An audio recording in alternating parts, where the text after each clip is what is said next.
Hello, hockey fans. Hockey basketball fans. My name is David. Thought I would start this video on the afternoon of Wednesday, 3rd of May, North American Eastern Time, 2:37. So, I thought I would do is get you all up to date as much as possible on developments in the basketball and hockey worlds with respect to Canadian teams. The Raptors offseason continues. Nick Nurse has been fired as head coach. Still search going on. And the concerns about lack of offense and about how many changes uh, the Raptors front office is going to make to the team. Clearly the pressure is on because, well, the Raps fell short. Uh, Having lost a play-in game to the Chicago Bulls in mid-April, and that was it. Leafs, by contrast, end up winning a playoff series, but again, it was very close. And last three games, the Leafs have scored fewer than 3 goals. I've gone 1-2 this postseason in such games. I do congratulate the Canadian under 18 men's team for winning its first medal since the 2021 tournament. Went up winning gold.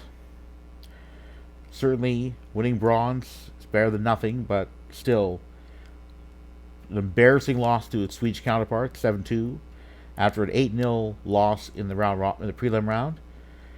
That the Canadian men's team is going to have to be prepared to find better ways to beat its Swedish counterpart, particularly should the two teams face each other in a prelim round game in the next tournament, 2024. Yes, this Canadian team could very well have been relegated. Came close to that. 8 goals allowed, none scored.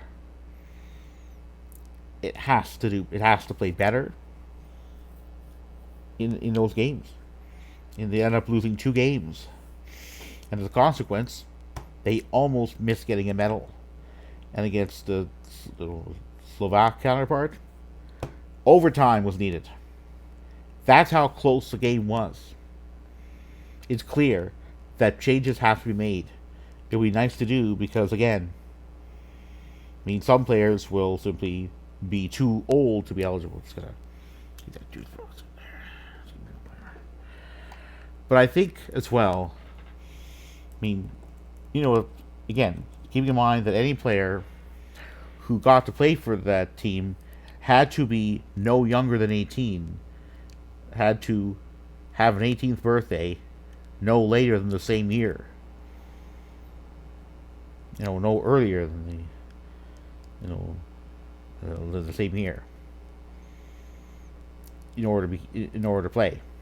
So some players will be will turn next year 19 or be 19 or so and thus not eligible to play in that tournament. So yeah, let's see. Very big tournament for Carson Bjarnason. Yes, I hope he recovers from his injury relatively soon.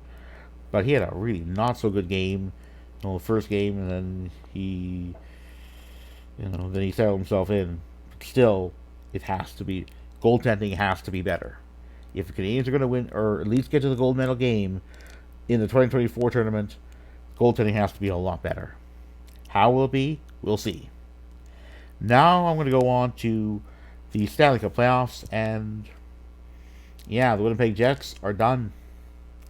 They're not going anywhere this season. They're not going anywhere else after having to come out flat against the Golden Knights in too many games. The off-season bickering has already begun, and ignoring fans. It's not the way to go.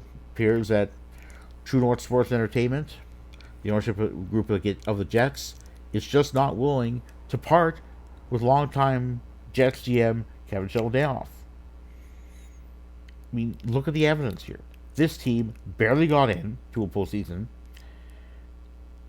And because second, it slumped from February onward. lots of games lost. Hellebuck wasn't that good in the first round series the Jets played, and the Jets are now in the have now hit the golf course. It'll be interesting to find out what happens and what changes that will be made, because if not for the fans, perhaps if only to try to satisfy fans who really wanted more from a GM who wasn't prepared to make those big bold moves that Dubas made to try to improve the Leafs roster. I'll get the Leafs roster in a moment, because quite simply, there was a huge lack of pushback in the first period. I was wondering when the Leafs were going to score. Were they going to be shut out for the first time since November 2021 game against the Penguins? Quite possibly. It looked that way about halfway through the second period or so, before Matt and I ended up scoring. And again, the fact that the Leafs were slow to start, gotta wonder, is the same thing going to happen in the second game of the series, take place on Thursday?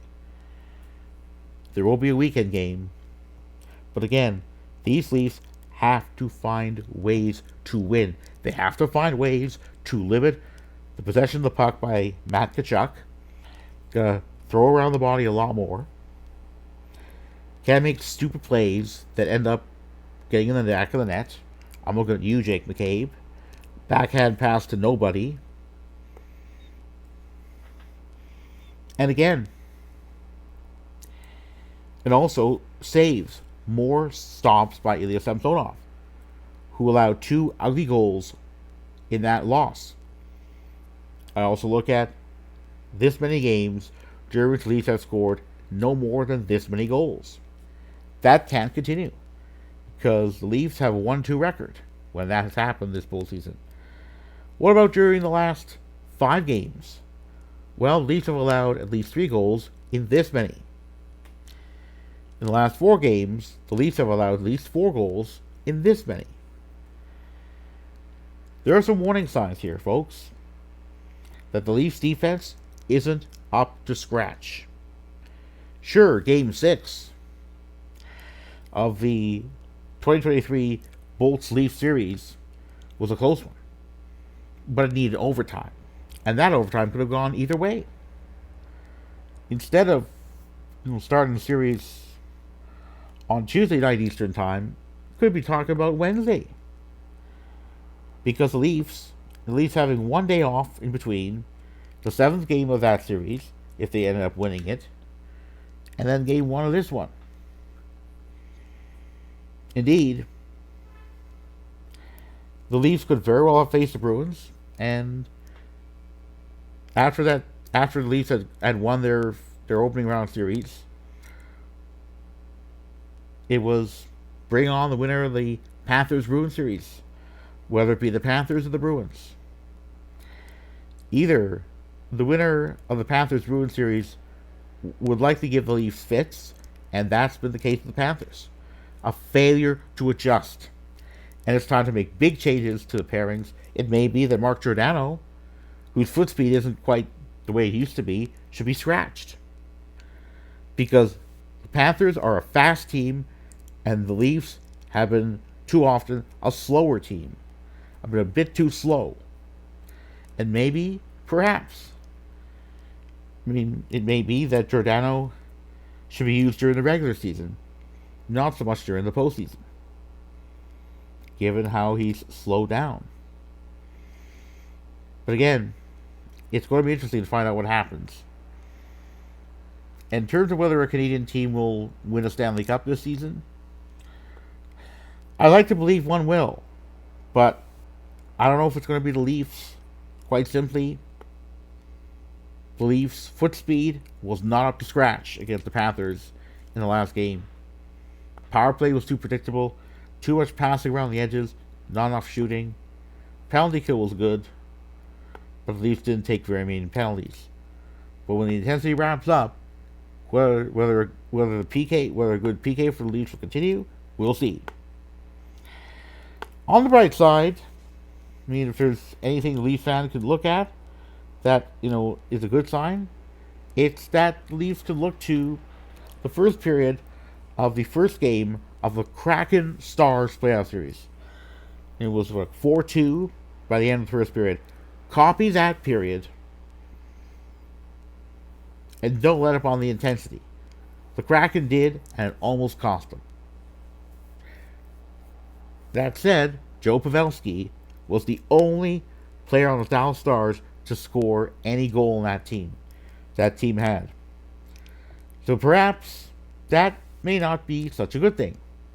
That may be a good thing for the Kraken because all they have to do is for game 2, go after the Pavelski, go after whatever line on which Stars coach DeBoer puts Pavelski, and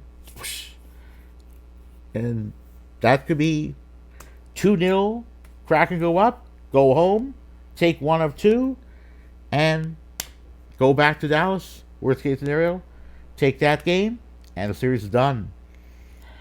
I'm not saying that the Kraken don't necessarily win that series, only that they have a very good chance to do so, unless the Stars can somehow find a diversity of scoring, or Pavelski keeps on going and the Kraken can't shut him down.